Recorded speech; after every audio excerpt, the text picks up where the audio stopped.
If you've been around this channel for a while, you'll know I'm no stranger when it comes to critiquing bad media. I'm like Gordon Ramsay when it comes to entertainment. Whether it's a movie or show, I'll analyze as I watch, and if it's bad, I will happily insult the quality of it and the fact someone dared serve this piece of shit to the public. Which brings us to the topic of the video. Today, I thought it'd be fun to take a look back on what is considered to be the worst ending to a series ever.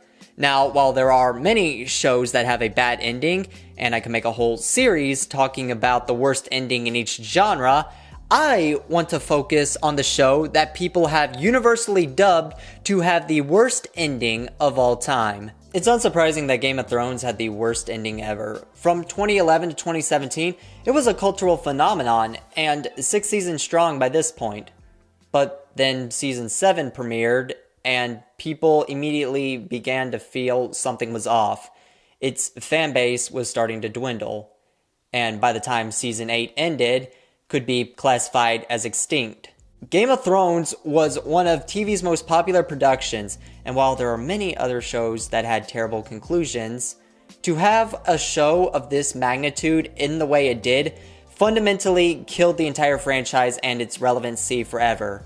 Now, while House of Dragons has slowly begun to revive the franchise, to have it go from thriving to now on life support is just depressing.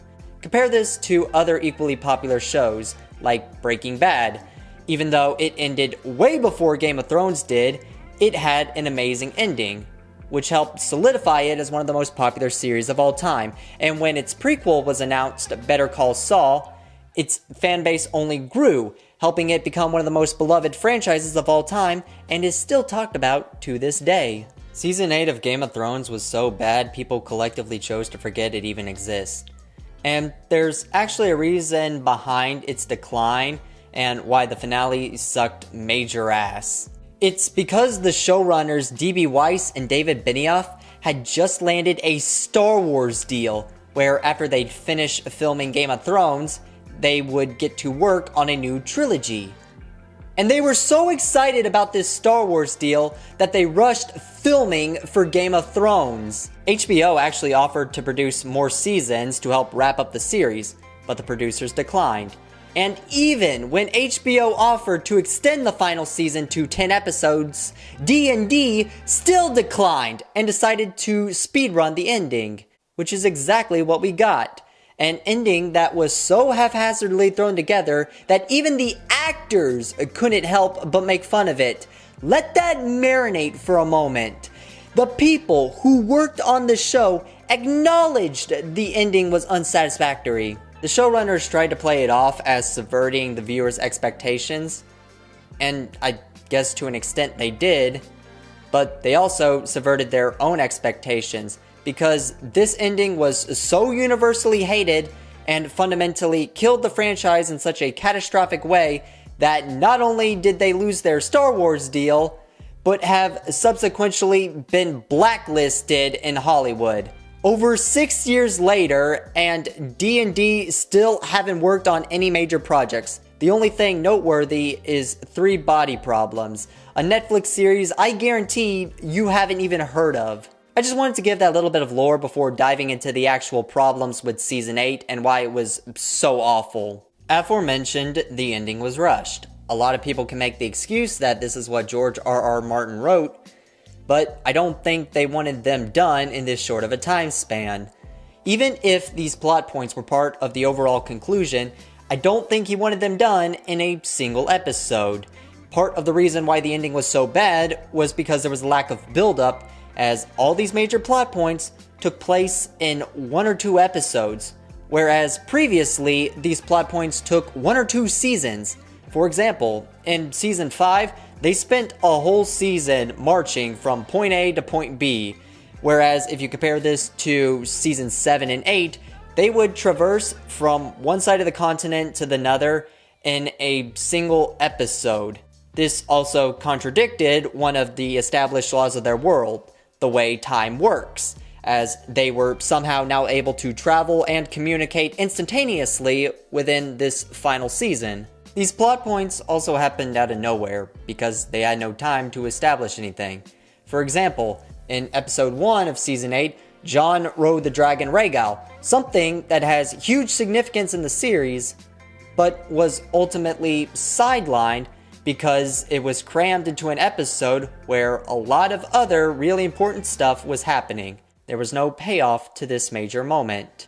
The character development was also super jarring. Earlier seasons of Game of Thrones were very dialogue heavy, which helped with building characters. Season 8 had no character developments because there wasn't any time to do so. The best example of this is with Daenerys Targaryen.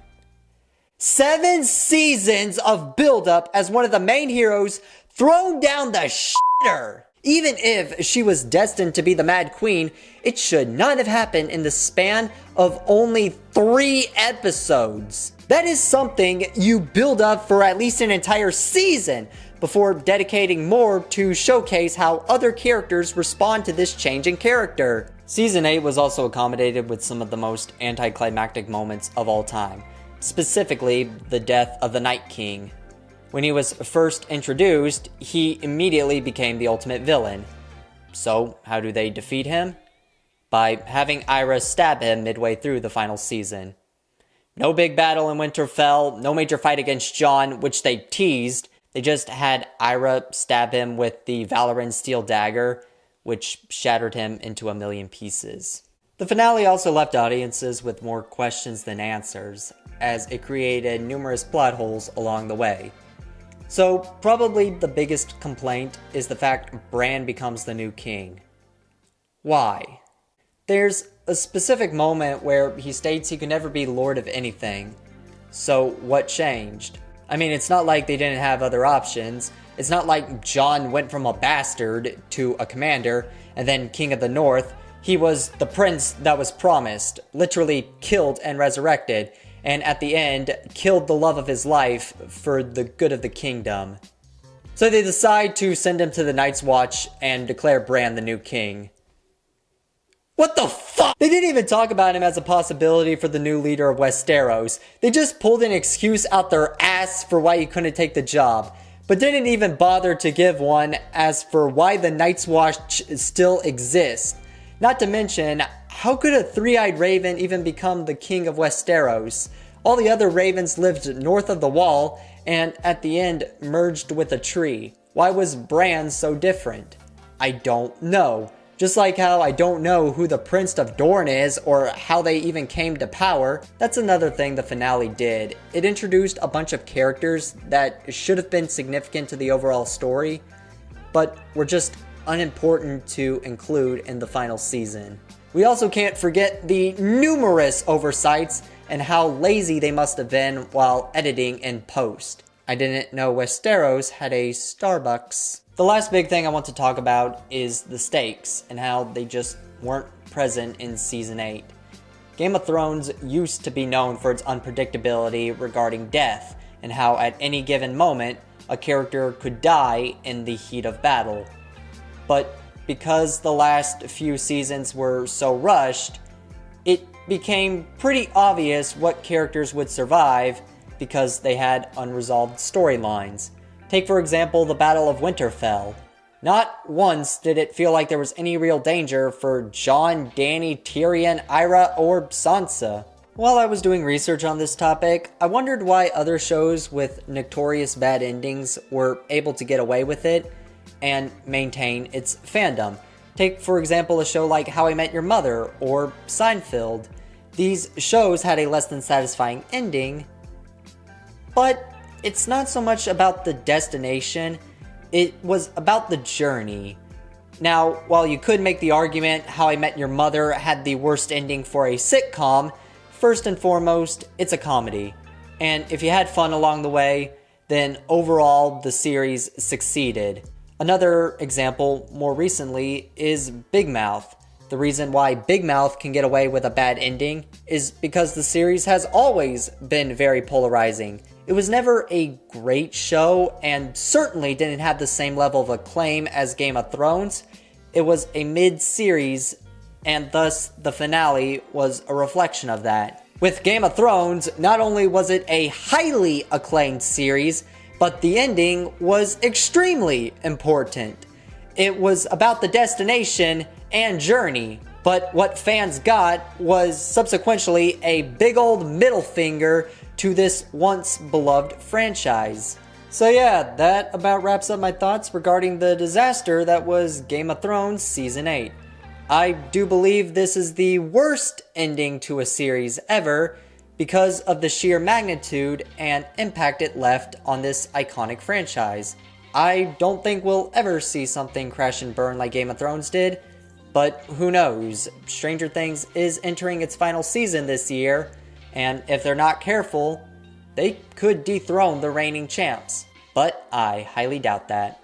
I just wanted to talk about this, and that's really about it. So